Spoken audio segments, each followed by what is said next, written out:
The phone started buzzing on the laminate counter just as I was trying to drain the pasta, the vibration rattling a stack of mail and sending a postcard sliding toward the floor. I didn't pick it up.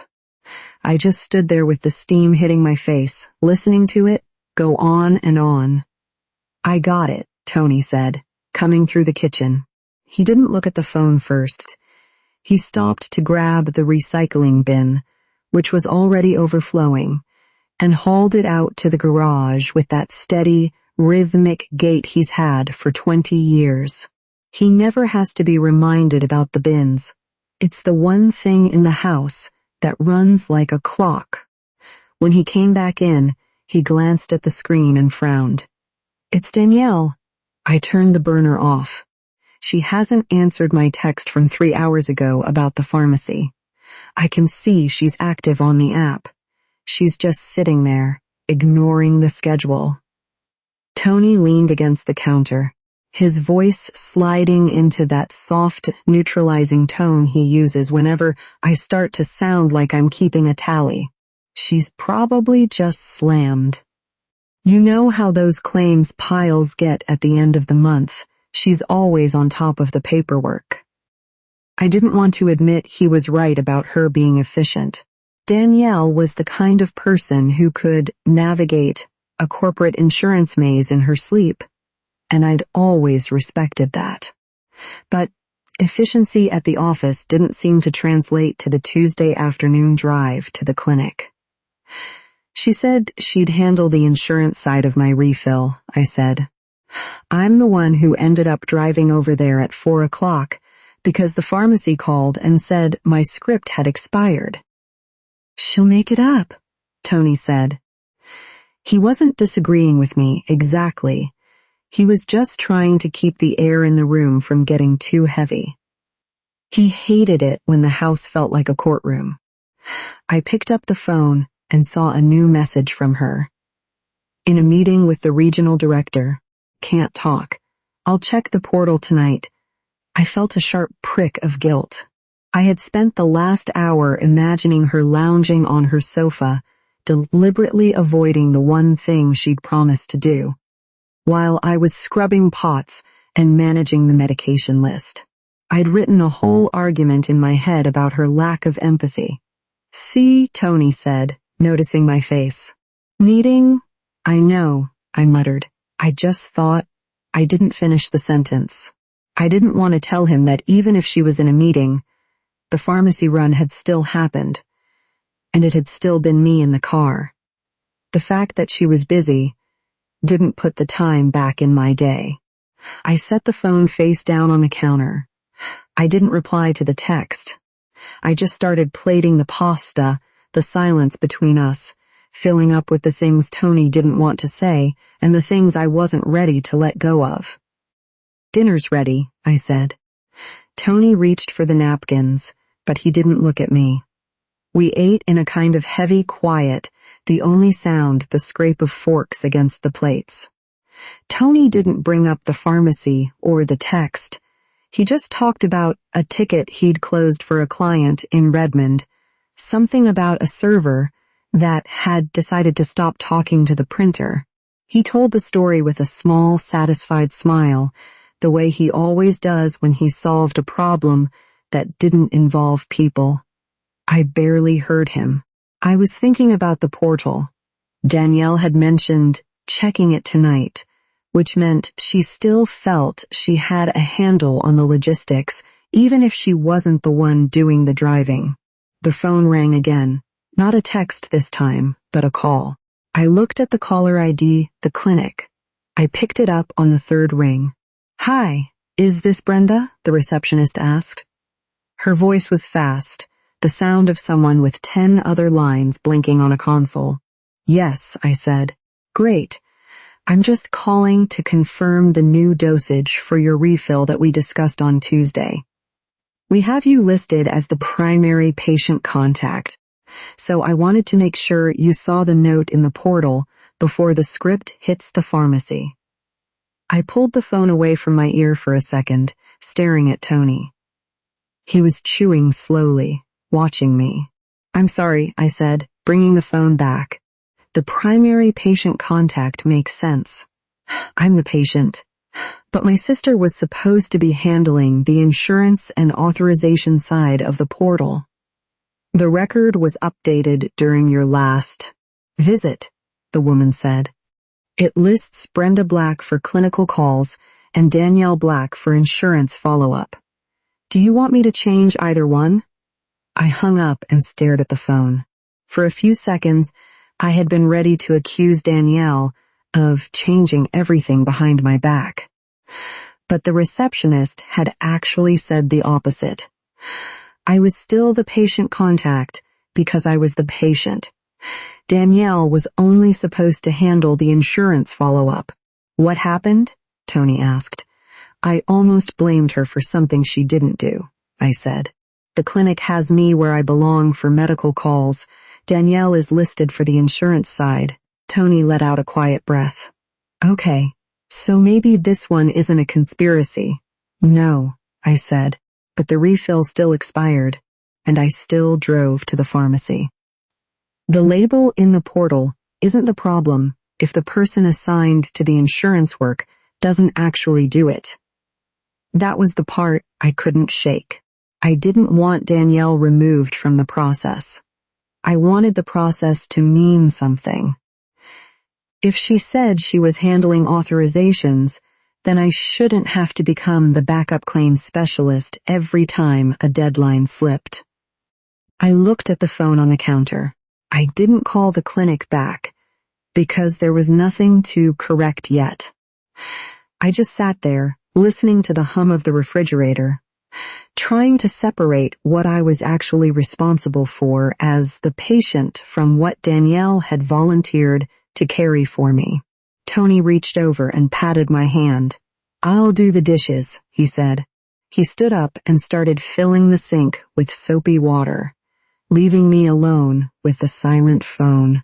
The sound of the scrubbing brush against the pasta pot was steady, a rhythmic scraping that usually calmed me. Tony didn't just rinse things. He actually cleaned them, getting into the corners of the pans and wiping the counters down with a cloth he kept folded in a specific way. He was good at the physical side of the house, the parts that had a clear beginning and end. I stayed in my chair, watching the steam rise from the sink. I felt a strange, hollow kind of disappointment. It would have been easier if Danielle had actually plotted it. If she had gone into the portal and deliberately typed my name into the primary contact box.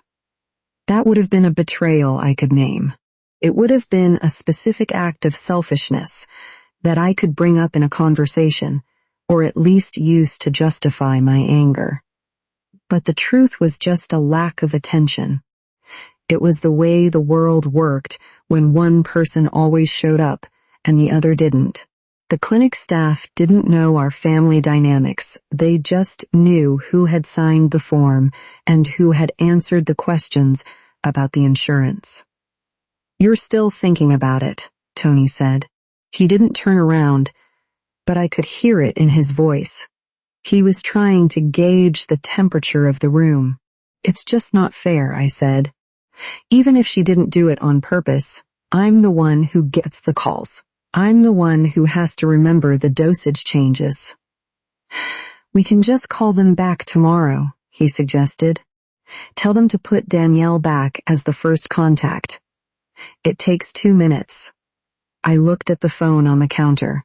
I knew how that would go. I'd call the clinic. The receptionist would be hurried and polite, and they'd change the name. Then, 3 weeks from now, there would be another appointment or another refill issue. Danielle would be in a meeting or stuck in traffic or simply unavailable. And the clinic would call the primary contact, find out she wasn't answering, and then they'd call me anyway. Or worse, the medication wouldn't get ordered because Danielle didn't check the portal, and I'd be the one driving back to the pharmacy at 4 o'clock on a Tuesday. It doesn't fix the driving, Tony, I said. I know, but it's a start. He turned off the faucet and dried his hands. Why don't you go sit in the living room? I'll finish up here, and then we can watch that show about the bakers. I didn't want to watch a show about bakers. I wanted to go into my small office and look at my spreadsheets, where everything balanced, where a credit in one column always meant a debit in another. In my work, there was a logic to the movement of money. If a vendor wasn't paid, there was a reason, a missing invoice, or a wrong account number. You found the error, you corrected it, and the balance returned. But there was no balancing entry for the time I spent backstopping the insurance work Danielle had promised to take off my plate. There was no ledger for the mental space it took to track the pharmacy's hours, the authorization deadline, and the clinic's preferences. I stood up and walked toward the hallway, but I stopped by the kitchen table to pick up a stray piece of mail. It was a flyer for a local landscaping company, something we didn't need. I crumpled it up and tossed it in the bin. I'm going to check my email, I told him. Okay, he said. I'll be out in a few. I went into the office and shut the door, not to hide, but just to have a moment where I didn't have to pretend the air in the house was clear. I sat down at the desk and opened my laptop, the blue light hitting my face in the dim room. I didn't check my email. I just stared at the blank screen, wondering how many other boxes had my name in them without me knowing. A notification popped up on my phone, a reminder I'd set for myself. Call pharmacy Friday morning. I didn't delete it. I just let the screen go black. I stayed in the office for a while, the silence of the room feeling like a temporary shield. I didn't open any spreadsheets. I just sat there, my hand resting on the cool surface of the desk, thinking about the word coordinator. It sounded like a job title, something with a description and a set of hours. But in our family, it just meant the person who didn't say no fast enough. The phone rang again around 8. I didn't want to answer it, but the caller ID said, Medical Billing Services. My stomach tightened. I knew that tone of voice, the professional, slightly detached urgency of someone who wanted money. This is Brenda Black, I said. Hi, Ms. Black. I'm calling regarding a denied claim for the visit on Tuesday. It looks like there was a discrepancy with the prior authorization. We have you listed as the point of contact for the billing dispute, so I wanted to see if you had the updated insurance ID or if we should bill the patient directly. I blinked. I'm sorry, I didn't submit any authorization. My sister handles the insurance. The authorization on file was submitted with your name and phone number as the visit contact for follow-up, the agent said. Danielle Black is listed as the insurance contact, but your number was entered for questions about the appointment. The claim is currently pending. Do you have the member portal login? I hung up and stared at the wall. A month ago, Danielle had told me, Don't worry about the insurance side, Bren. I'm a claims specialist. I can get this streamlined so you don't have to deal with the paperwork. I had felt a genuine sense of relief then. I had thanked her. I called Danielle. She answered on the second ring, her voice sounding thin, as if she were walking through a parking lot. Hey, she said. Why did you put my number on the authorization for billing follow-up? I asked. I tried to keep my voice level, but it came out tight. There was a pause. I could hear a car door slam in the background. What do you mean? The billing office just called. They said you submitted my number for questions on the authorization. You said you were handling the insurance. I am, she said. I just put your number down for questions about the visit. It's more streamlined that way. If they ask about the appointment date or what you paid at the desk, you were actually there. I'm still handling the denial itself. But they didn't call to ask what time I was there. They called about the denied authorization. That's the paperwork part you said you'd handle. It's just a contact field, Brenda. It doesn't mean you're paying it. I'll look at the portal tonight and see why it was denied. If they call again, tell them the insurance follow-up goes through me. I don't want to be the one telling them. I'll get back to them, I said. I'm heading into a dinner, she said, her tone shifting to that breezy final quality she used when a conversation was over. I'll check it later. Love you, bye. She hung up. I sat there, the phone still pressed to my ear. I had spent the last hour thinking the clinic's mistake was just a fluke of the system, a default based on who showed up. But this was different. This was a choice. Danielle hadn't just let the system default to me. She had actively placed me in the line of fire because it was streamlined for her. I opened my laptop and logged into the insurance portal using the password Danielle had emailed me weeks ago. I didn't touch the medical contact section. I was the patient. The clinic needed to be able to reach me about dosage changes. Instead, I opened the authorization profile and changed the insurance follow-up field back to Danielle's number, then added a note. Patient may confirm visit details. Insurance denials and prior authorization follow-up. Danielle Black Eye stared at the screen for a long time after I clicked save. It wasn't a dramatic move. It was just a cleaner division of responsibility than the one Danielle had created without asking me. The door creaked open and Tony leaned in. He was wearing his reading glasses, the ones that always slid down his nose when he was trying to look concerned.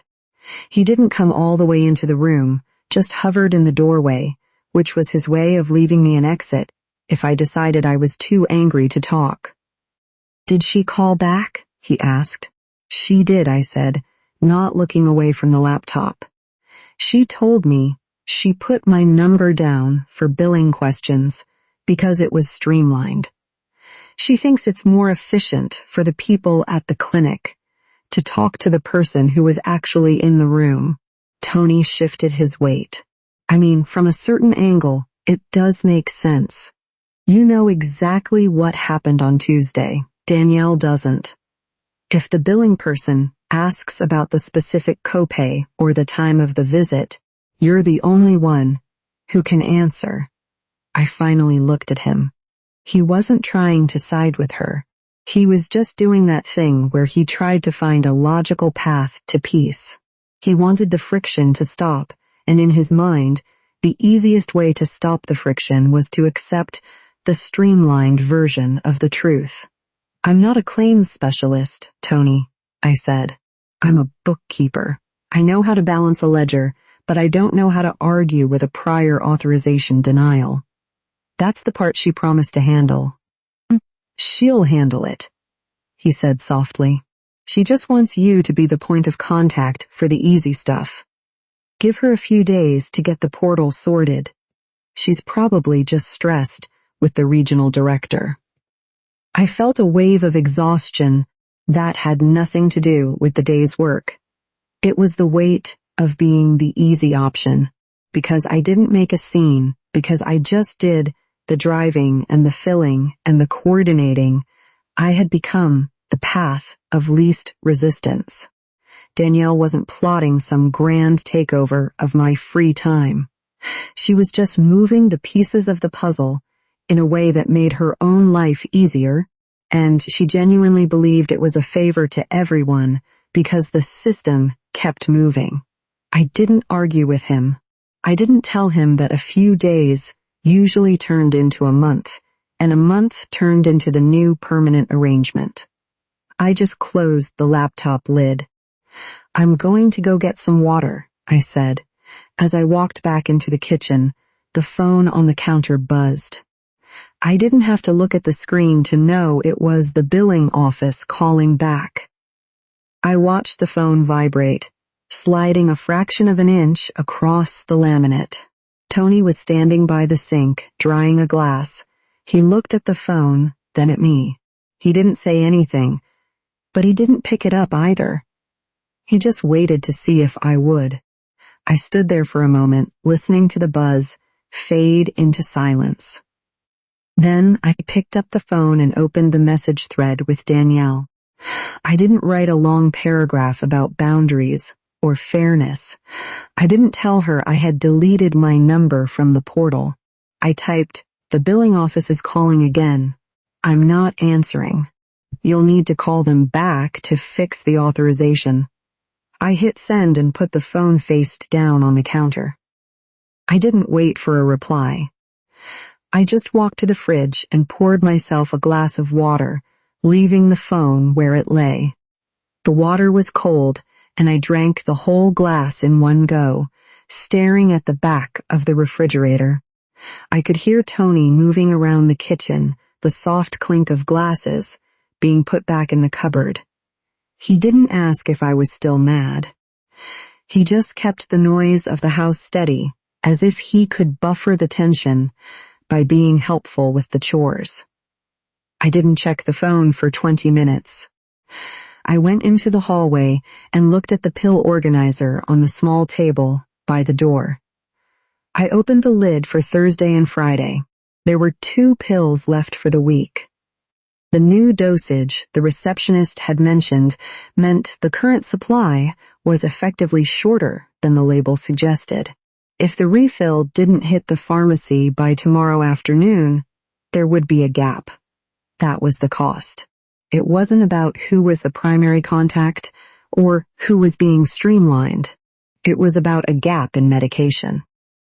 When I finally picked up the phone, there was a reply from Danielle. "I see it. I'm sorry. The regional director just pushed our wrap-up meeting to 9 p.m. I'll jump into the portal the second I'm out. I've got this." I felt a familiar tug of guilt. I had spent the evening convinced she was playing a game of tactical avoidance, carefully shifting the burden onto me while she enjoyed her dinner. But the mention of the 9 p.m. meeting felt real. I knew how her office worked. When the regional director visited, the atmosphere became a frantic scramble to hide every mistake from the last quarter. She probably was exhausted. She probably was genuinely stressed. I sat down on the edge of the sofa, the fabric rough against my legs. I wanted to believe her. I wanted to be the sister who understood the pressures of a corporate job, the one who could say, "It's okay, you're under a lot of pressure. I'll just handle it this once." But then I thought about the 2 pills left in the organizer. If I stepped in now, I was confirming that "I've got this" actually meant I'll do it eventually, but you'll probably get nervous enough to do it for me first. That was the cycle. My compassion for her stress had become the engine that powered her convenience. "You okay?" Tony asked, coming into the living room. He sat down beside me, his shoulder brushing mine. "She's stuck in a meeting until 9, I said. "See," Tony said, his voice soft. "She's not ignoring you. She's just working. She'll get to it tonight, and it'll be fine for tomorrow." "It'll be fine if she actually does it," I said. "But Tony, if she forgets or if the portal has another error, the pharmacy won't have the script. I'm the one who has to figure out how to bridge the gap. I'm the one who has to make the phone calls at 8 in the morning." Tony sighed. "Why can't you just trust her for one night? She's always been reliable with the big things." "I trust her to be a claims specialist," I said. "I don't trust her to remember that we're out of medication." I looked at the phone. I could send a follow-up text. I could ask her to send me a screenshot of the confirmation once she finished. I could offer to call the clinic one last time, just to be sure. The urge to fix the potential mess was almost physical, a tightness in my chest that wouldn't let go until the task was marked complete in my head. Instead, I typed one final message. "I have enough medication through Friday. If the authorization is still pending by noon tomorrow, I will call the clinic as the patient, so I don't miss a dose. I will not handle the insurance appeal for you. Then I turned the phone off. That was the boundary I could live with. I wasn't going to gamble with my medication to prove a point, but I also wasn't going to quietly absorb the claims, work Danielle had volunteered to do. I'm going to bed, I said. Tony looked at the phone, then back at me. He didn't try to convince me again. He just stood up and turned off the overhead light, leaving the room in a dim, unresolved gray. I lay in bed and listened to the silence of the house, the clock on the nightstand ticking toward midnight, wondering if the portal had been updated, or if I was just waiting for a phone call I had already decided not to answer. I woke up Friday morning, with the pill organizer already on my mind. I didn't check my phone immediately. I just lay there for a minute, listening to the sound of the shower running in the master bath. I kept thinking about those 2 remaining pills. If Danielle had actually jumped into the portal at 9, there should have been a confirmation email or a text from the pharmacy by now. When I finally reached for the phone, the screen was blank. No messages, no alerts. I went into the kitchen. Tony was already there, leaning over the counter with a cup of coffee, staring at his tablet. He looked peaceful, as if the possibility of a medication gap was a problem for a different version of us. Did she text you? I asked. Tony didn't look up. I don't think so. Maybe the pharmacy is just slow on Fridays. The pharmacy isn't slow, Tony. They're efficient. Danielle is the one who's slow when it doesn't involve her own schedule. Tony set the tablet down. He rubbed the back of his neck, his eyes shifting toward the window. Look, she mentioned it to me a few weeks ago. She asked whether you'd mind if your number was used for appointment questions, because you're the one who actually goes to the visits. I stopped mid-step. What do you mean? She asked you? She wanted to know if it would bother you, he said, his voice sliding into that neutralizing tone. I told her you usually handle the calendar and that you were good with details. I thought she meant basic questions, not authorization calls. I felt a sudden sharp heat in my chest. Tony hadn't moved my name in a portal, but he had answered a question about my time and my tolerance without asking me. He had treated my competence as permission, because that was the answer most likely to keep everyone comfortable. You told her I wouldn't mind? I told her you were good at it, he said. Then he stopped, and some of the certainty left his face. That's not actually the same thing, is it? No, I said. It isn't. The phone buzzed on the counter. It was Danielle. I didn't pick it up. I watched it vibrate twice, and then go silent. A minute later, a text arrived. Pharmacy says the authorization is still pending. I think there's a glitch in the portal. Can you call the clinic and see if they can push it through manually? I'm stuck in a morning briefing. I looked at Tony. He was watching me, his expression hopeful, as if he were waiting for me to just fix it so we could go back to our Friday. She wants me to call the clinic, I said. It would only take a second, Tony suggested. Then it's done. I didn't answer him. I picked up the phone and typed a response to Danielle. I can't handle the authorization appeal during my work hours. You need to call the clinic. If it is still unresolved at noon, I will contact the prescriber only to protect the medication schedule. I hit send and muted the notifications for her thread. I walked over to the pill organizer. Thursday's compartment was empty. Friday held the final pill. I wasn't going to let myself run out just to force a lesson on anyone, but I also wasn't going to turn one emergency phone call into permanent ownership of the insurance problem. I went into the living room and sat down, leaving the phone face down on the table. Tony stayed in the kitchen, the silence between us heavy and thick, finally too loud for him to ignore. I spent most of Friday morning staring at a column of figures that refused to balance, though I knew the error wasn't in the math. It was the 2 pills. Every time I blinked, I saw that little plastic compartment for Friday, and I wondered if the pharmacy had actually received the script, or if Danielle was just sending texts to keep me on the hook. I had convinced myself that Danielle was lying about the glitch. I remember thinking she'd invented a technical error just to see if I'd fold, to test whether I was still the safety net she could rely on. I felt a strange, stubborn pride in my silence, but it was a brittle kind of pride. It didn't stop my stomach from nodding every time my phone screen lit up with a work email. Around lunch, Tony called. I hesitated before answering, expecting him to tell me that Danielle had called him in a panic or that the situation had escalated. I called the pharmacy, Tony said. His voice was flat, devoid of any triumph. And the clinic. The authorization was missing the prescriber's signature. I told them I was your husband and that you had 1 dose left. They sent it back for an urgent signature, and the pharmacy has the refill now. I sat back in my office chair, the air in the room suddenly feeling too still. You called them? Yeah. And I called Danielle after that. I waited. I told her I shouldn't have answered for you when she asked about using your number, he said.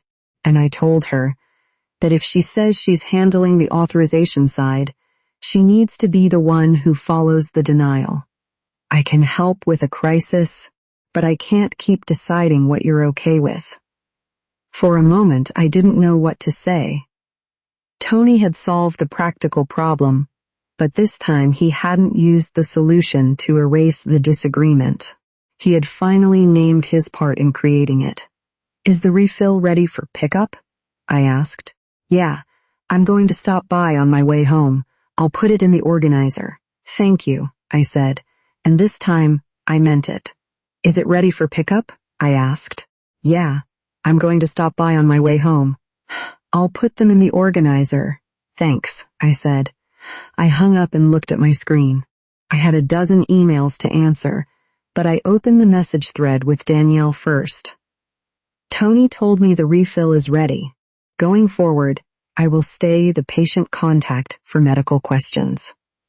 If you agree to handle authorizations and insurance, your number needs to stay on those fields, and the follow-up is yours. If you can't do that during a busy week, tell me before the deadline, and we'll make another plan. I read it twice before sending. It was less satisfying than a dramatic cutoff, but it was more honest. I didn't want to remove my sister from my care. I wanted her promises to have edges. Then I went back to my ledger. Tony came through the front door around 5, the plastic pharmacy bag crinkling in his hand. He didn't look stressed. He looked like a man who had successfully navigated a minor technical glitch. He walked straight to the small table by the door and began transferring the pills into the organizer with a focused, steady hand. All set, he said, clicking the lid shut on Friday's compartment. The pharmacist said the authorization went through fine. We're good for the next 30 days. I stood in the doorway of the living room, watching him. He was humming something low and tuneless, the sound of someone who believed the crisis had been averted. To him, the problem was the missing pills, and since the pills were now in the house, the problem was solved. Did you tell Danielle you did it? I asked. I sent her a quick text, he said, not looking up. Told her the refill was handled and that you and she need to decide the insurance setup directly. I didn't tell her you were fine with anything. I looked at him for a second. That's new, I said. Yeah, he replied. Turns out I don't actually know what you're fine with, unless I ask. It wasn't an apology big enough to erase the week, but it was the first sentence he'd said that didn't try to make the disagreement disappear. I walked past him into the kitchen and picked up the house phone. I didn't want to use my cell. I wanted the distance of the landline. I dialed the clinic and waited. Bend Family Clinic, how can I help you? The receptionist asked. Hi, this is Brenda Black, I said. I'm calling to clarify the contact roles on my chart. I need to remain the primary contact for medical questions, dosage changes, and appointments. Danielle Black should be the insurance and prior authorization contact. Please don't route billing disputes to my number unless they require information. Only I can provide as the patient. There was a brief pause, the sound of typing in the background. Okay, the woman said.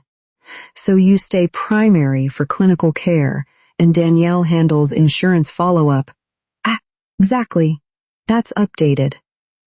I hung up the phone and set the receiver back in the cradle with a soft click. I didn't feel triumphant. I just felt that the boxes finally matched the work they were supposed to represent. Tony walked into the kitchen, holding 2 glasses of water. He looked at me, then at the phone. Who was that? He asked. The clinic, I said. I fixed the roles, not the people. He handed me a glass. Fair. I took a sip and looked at the pill organizer on the table. Friday's compartment was full. My phone could still ring if my doctor changed my dosage, because that was my care and my decision. But the next insurance denial would go to the person who had actually agreed to handle it. For the first time in months, I wasn't trying to disappear from my own care. I was just refusing to carry someone else's part of it.